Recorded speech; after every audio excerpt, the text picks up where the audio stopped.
Hey, my name is Bob, and this video here is about the problems I've had with the ATEM Mini Pro. I'm the pastor here at Michigan Valley Community Church. This video isn't meant to be fancy, it's only meant to be practical, and so I'm just going to give you some practical things that we did, practical ways maybe, or an alternative for you that if you're having problems with the ATEM Mini Pros as I was having, then here's another option, going with the Roland VR1 HD. I'll try not to make this video too long, but for those looking for an alternate solution to the ATEM, I was running the ATEM Mini Pro. I probably ran it for about 2.5 years, and after constant struggles of streaming. Now I don't know about you, our church is kind of in a rural area, and so we don't have good internet connections, and so we fight the internet stream and feed all the time because the best internet speed we can get out here is 10 meg upload. Typically, if you run it on any given Sunday, we're really getting about 7.5 meg upload. And so I got to keep my stream bitrate down low, in order for nothing to buffer and be held up and do the spinny wheel thing and stuff like that. What was happening was with the ATEM, I kept filling up the buffer, and you can go into the ATEM and you can actually adjust the high, medium, and low. I always have it on a low quality, and it doesn't mean that you're getting less quality necessarily. It just means that your data stream is going to slow down, so it'll keep up with your so you won't push more data than what your internet can handle. Because if you're pushing faster data than your internet can handle, then what's going to happen is your ATEM's going to buffer, and in my case, what would happen, the ATEM would just lock up, and then once it locked up, and we'd have to turn it off. Sometimes I couldn't get the record for a Sunday service, and by the way, I should probably let you know that I'm the pastor of this church here, so I'm kind of the jack of all trade, master of none. So I'm just giving you other options and other ideas of what I've done to try and solve this problem. I'm not sure that I've actually solved this problem yet.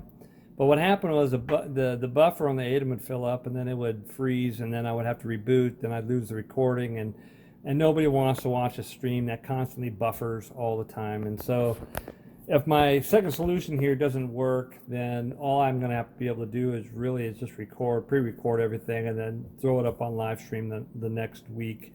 People think it's live, but it's actually Memorex. Okay, so anyway, and the other thing that kind of threw me over the edge was I updated the ATEM software to what was it, 2.9 or something, 9.0. I can't remember what software version, but it's the latest software version. And then in my quality streaming, I only had HyperDeck high, medium, and low, and I didn't have streaming high, medium, and low. I didn't know where it went, and I tried to downgrade the software, and I couldn't really very easily downgrade the software. I did reach out to technical support. They did respond well, and they gave me some ideas, but it didn't really work. And so I got frustrated, okay? And so I went I'm going to try a different route. So instead of running the ATEM Mini Pro, I opted to try to go with the Roland VR1 HD. And I'll show you the setup here in just a minute. And I'm running the Roland VR1 HD at home for streaming and recording and stuff like that, and I love the unit. It just gives you so much more flexibility. It's a lot more configurable is what I'm trying to say. You can configure it all kinds of ways. I'm not going to show you any of that today. If you happen to watch this video and you happen to get to this video, you can leave me some questions in the box below of YouTube, and I'll try to get back to you as quick as I can. And I'll show you kind of how and what I've been doing. What I like about the VR1 HD is it's got a main menu, a main through, it's got a main output, and then it's got a through output. And it just gives me, on the back of the unit, it gives me so much more flexibility. So now, not only can I, with this one unit, go out with live stream, but whatever my throughput is on the VR1 HD, I can throughput now in our fellowship hall and into our foyer and stuff like that. And so I was really finagling a different way of doing that before, but the VR1 HD was so much more flexible that I could stream it almost like closed caption TV here in the sanctuary. Okay, so, and maybe I can show you that real quick. Just so you know what our setup here is, I'm going to flip this camera around and I'll kind of explain it to you just a little bit on how we're running things here in the church. So first of all, let me get flipped around. Okay, so first of all, what I'm doing is I'm running OpenLP over here, and so basically all my OpenLP, my services are right over here, and this is how we run our service, and this is our OpenLP. And so, you know, obviously if you know how to use OpenLP, I don't know what that is, say no. You know, I can come in here and I can change these here. This would be our countdown, and that goes over to this screen over here. It would also go up to these screens. I got two screens over there, one over here and one over there. And then I got one on the back wall here. And these would be playing, okay? And so as this here is being churned, as I'm turning this, you can see this is changing over here to my countdowns and to whatever I want to do. I've got my VR1 HD in our live stream over here, and you can see that would be our live stream right there. I'm running OBS right there. This is the main screen with the main menu for the VR1 HD, and there's my VR1 HD down right there. On that screen there, what I normally will have is I'll have the synthesizer, an equalizer, and I'll have the audio so I can control the audio for live stream. And over here on this screen, what we'll do is we'll pull up the internet and we'll be able to watch the live stream and just kind of monitor and make sure everything's going really good. So we got all these screens in here to do that, okay? The other thing that I'm doing is we're running a Behringer X32 soundboard. And so the way I've got this kind of set up here is I've got two banks. I got a live stream bank over here on this DA, and what I've done with this is I've taken this soundboard and I've created a fake room, because when you're live streaming, you got to create this fake room, otherwise it sounds really bad, real cruddy. And so I created this live stream. So on our on our X32, I can just go to Sends On Fader, and I can go to my buses 1 through 8, and all I have really set up right now, I have inner monitors over here, and I have the computer right here, and then I have my mains. So I can control my main output to my live stream with these buttons here. And then the other thing what I've done is I've created an effects, and this isn't really an X32 tutorial or anything like that, because I'm not an expert on this by any means. But what I do is I come over here to buses 9 through 16, and I've actually got my effects all set up right here. And so I can send my effects out through this panel, through the DA, out to my live stream and not affect the house. When I turn this off, then I got all my house feeds and stuff over here on my X32. And so that's how I'm kind of pushing this sound out. The reason I'm showing you this is because on the back of this board, which I can't really show you, but right down here, I got my outputs. And these are my outputs right here that go to my VR1 HD. And I run that output right to the back. I'll walk over here. And I run that output, the audio output from the X32 Behringer board, right into the side of my VR1 HD right here. And it works really good. And then I got this line right here, and I can just adjust it right here for as much sound as I want.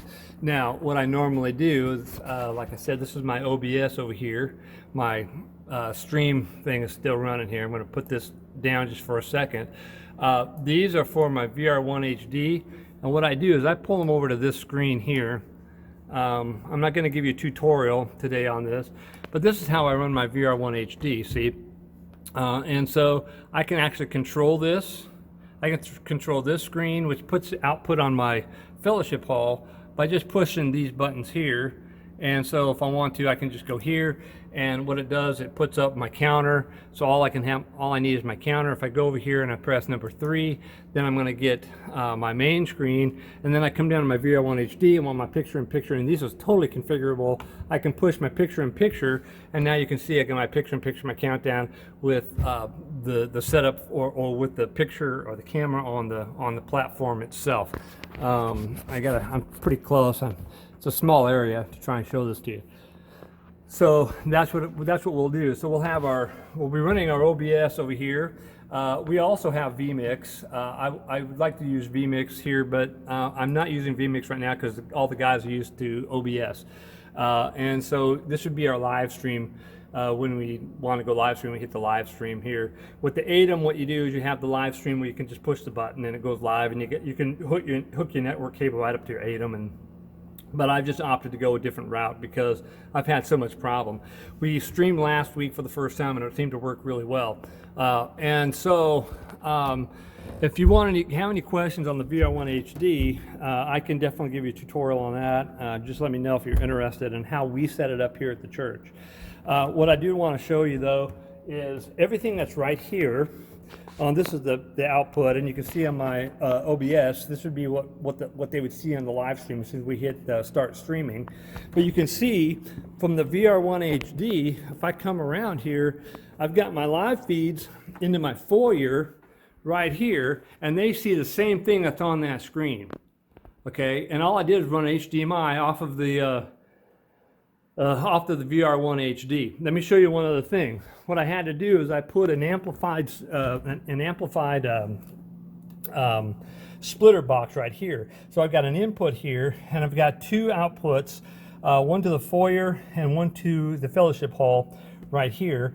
And so what happens is my input comes in from over here, okay, and it runs down through, and I put it through my input, and then my outputs go here. So you can see on my outputs that, the timer went off, but there would still be a picture-in-picture. But now I've got it run way over here in our fellowship hall right here as well. And this is all running from the VR1 HD and from the through. So the other thing that I had to do was put a different capture card in the PC. Okay, so there's a PC right down there that we use for our streaming, and then we got a separate PC over here just for our house feed and stuff like that. So we got multiple computers. But what I had to do is I put an Elgato HD60 in the other PC, and the Elgato HD60 is a capture card. You can just put it in. You need at least a minimum, I think, of a PCE1 slot in order to put that in there. And so with that Elgato card, I've got the input going from the VR1 HD into my Elgato, and then my Elgato is actually pushing the rest of it out because it's got an in and an out, and that's how I'm getting all the feed into my foyer and into my fellowship hall. So that's kind of it in a nutshell. If you're just looking for a different option, if you're looking for something other than ATEM, the VR1 HD works really, really good. But you're going to have to spend a little bit more money on it. Unfortunately, brand new, they're about $995, almost $1,000 for the VR1 HD versus I think you can get an ATEM Mini Pro for $300. Maybe you get what you pay for, I don't know. The VR1 HD that we have now, I actually bought it as a refurbished unit and it works just fine. So, and I think I got it for like $690 or $650 or something like that. So I'm just gonna let you know this because if you've been like me, frustrated with your live stream, this is just one option. I don't know how well it's going to work yet. We've been using it just for a couple of Sundays, and we're going to have to do a lot of tweaks. You can expect problems and tweaks along the way, so you can't, you got to work all the bugs out of it. But as of last Sunday, it ran pretty good. I think our feed was a little bit jerky, but again, that could be our internet and our feed to the internet. So we're going to have to work out some bugs on that. Maybe if you want to, I can show you some of the options on the VR1 HD that we have, and I can show you how it's configured for us, and maybe that would help you out because if I was frustrated with the ATEM, again, the ATEM's a great unit. I mean, it's portable. I'm probably going to use it for other things. I might put it in our fellowship hall and use it there because I have no way to live stream from our fellowship hall. It's really still a very, very good unit. Okay, I'm not slamming the against it or anything like that. I still like the unit, but I was just a little frustrated and I wanted to try go a different route and see if I had a little more luck with the VR1 HD. So if you like this video, please hit like, follow, whatever. And if you got any questions, just send me some questions, or if you want another video on how I got it set up, I'll be happy to make a video. So God bless you, and I hope that your streaming goes well.